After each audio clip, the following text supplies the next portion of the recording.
اس قسم کی چیز ہے کہ اس کو جو بھی ہاتھ لگاتا اس کے ہاتھوں پہ جو لوک نہیں جم جاتی اس طرح جم جاتی، وہ مٹی کے تیل سے دھونے پڑتے ہیں پھر بعد میں ہاتھ آپ کو. یہی کام اسٹیبلشمنٹ نے کیا.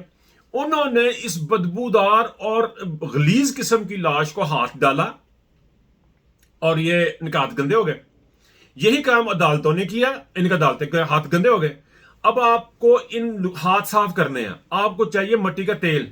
یہ جو کالک لگ گئی ہے نا ہاتھوں پہ اسٹیبلشمنٹ کے اور عدالتوں کے ہاتھوں پہ جو لگ گئی ہے، مافیاز کو سپورٹ کر کے، نواز شریف جیسے سیاسی لوگوں کو سپورٹ کر کے، ان کو اپوزیشن کو سپورٹ کر کے جو آپ کے اوپر جو داغ لگے ہیں نا، اس کا حل صرف ایک ہے.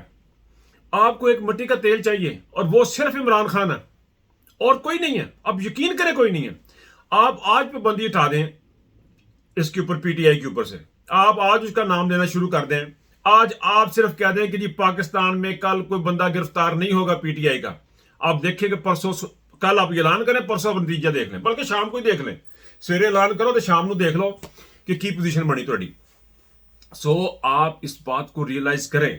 میرا دماغ اس طرح سوچنے سے معذور ہے کہ ایک بدبودار سیاسی لاش نواز شریف، شہباز شریف کے اوپر انہوں نے کیسے ہاتھ رکھ دیا.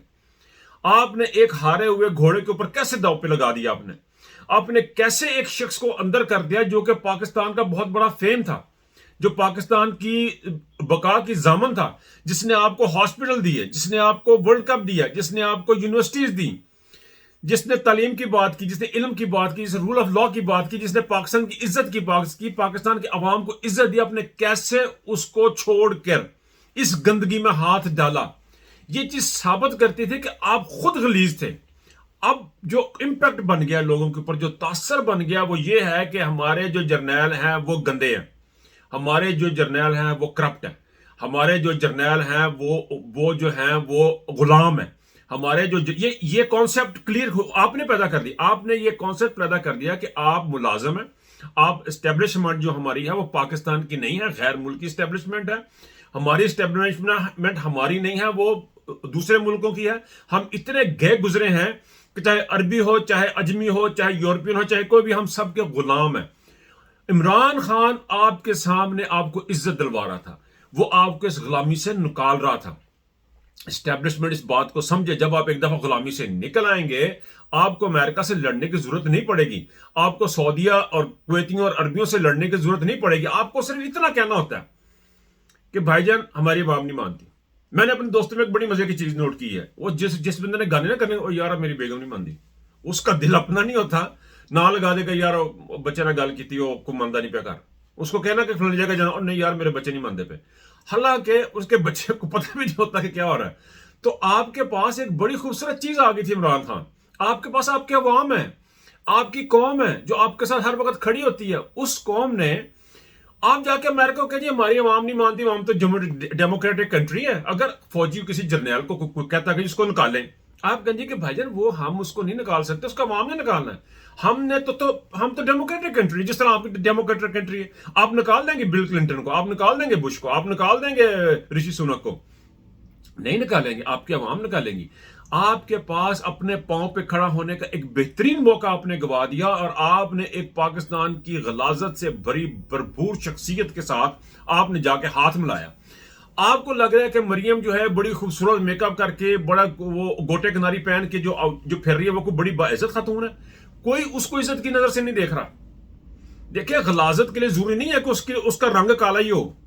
غلاظت بڑی خوبصورت بھی ہوتی ہے، بڑی خوبصورت ہوتی ہے غلاظت. گندگی بڑی خوبصورت بھی ہوتی ہے، اور یہی وہ خوبصورت گندگی ہے جو بینٹلے میں پھر رہی ہے، جو بڑے بڑے ہوٹلوں میں ٹھہر رہی ہے، جس کے بیٹے کی شادی ہوتی ہے تو کروڑ روپیہ لگ جاتا ہے، جن کے سوٹ بن کے باہر سے آتے ہیں. یہ خوبصورت غلاظت ہے، یہ وہ غلاظت ہے جس کو اوپر پرفیوم لگا ہوا ہے.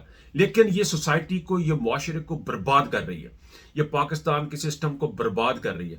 قاضی فائز عیسیٰ کے ساتھ جو کچھ ہوا، جو چیزیں ہوئی، یہ خدا کے اشارے ہیں. ان اشاروں کو سمجھے اسٹیبلشمنٹ اور اپنے رویے کو تبدیل کرے. عمران خان پاکستان کا بڑا کلیئر میسج دیا پاکستان کو عمران خان نے. وہ 1000 سال جیل میں اسی طرح بیٹھنے کو تیار ہے. اس کو کیا چاہیے؟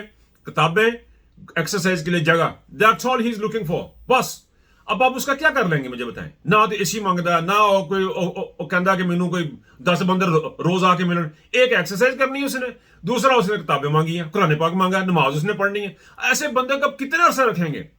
آپ 100 سال بھی رکھیں گے اس کو کوئی فرق ہی نہیں پڑے گا. اس لیے پاکستان کو فرق پڑے گا، آپ کو فرق پڑے گا، ہمیں فرق پڑے گا.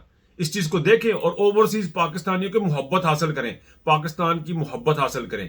اس وقت آخر میں قاضی فائز عیسیٰ جو کچھ انہوں نے ڈرامہ کیا، جو کچھ کیا، اس کے بعد اب ان کے پاس جو ہے راستہ جو بچا ہے وہ یہ ہے کہ پاکستان میں صاف شفاف الیکشن کروائیں اور قانون کی عملداری کریں. قاضی فائز عیسیٰ کی عزت صرف اسی میں ہے.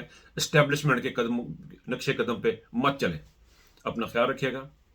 اللہ حافظ.